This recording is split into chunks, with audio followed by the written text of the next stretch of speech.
3 సిలిండర్లు ఇస్తానని చెప్తా ఉన్నారు. ఎవరైనా ఆంధ్ర రాష్ట్రంలో మహిళలు ఎవరైనా కూడా అనుకుంటున్నారా ఈయన 3 సిలిండర్లు ఇస్తాడని? ఈ 3 సిలిండర్లకి 30 చెరువులు నీళ్ళు తాగిస్తాడు. ఎందుకంటే ఈయన ఏంటి, ఈయన కథ ఏంది, ఈయన గొడవ ఏంది అనేది ప్రజలకు అందరికీ కూడా తెలుసు. ఇవాళ తీసుకొచ్చి ఈ కార్యక్రమాలు చేస్తూ ఉన్నాడు. ఇవాళ ఆంధ్రప్రదేశ్ రాష్ట్రంలో నేను ఒక్కటే అంశం చెప్తా ఉన్నా.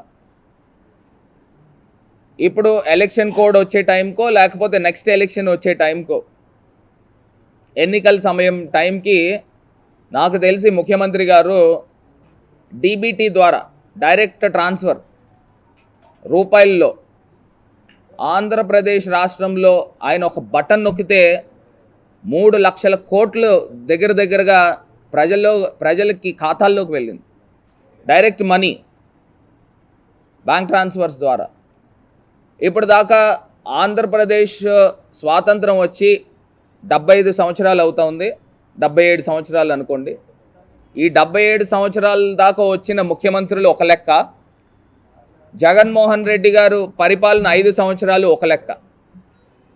వీళ్ళందరూ కలిపి ఎంత మనీ నగదు రూపేణ ట్రాన్స్ఫర్ చేశారో దానికన్నా ఎక్కువ ఒకే ఒక్క ముఖ్యమంత్రి, ఒకే ఒక్క నాయకుడు జగన్మోహన్ రెడ్డి గారు అంత డబ్బు పేద ప్రజల ఖాతాల్లో పార్టీలకు అతీతంగా, నువ్వు జనసేన తెలుగుదేశమా సంబంధం లేదు, ప్రతి ఒక్కరికి పేదరికం అనేది ఒక్కటే అర్హత, అదే కొలమానంగా తీసుకుని మొత్తం అందరికీ కూడా పేదరికాన్ని నిర్మూలన చేస్తూ అడుగులు ముందరకేస్తూ ఉన్నారు.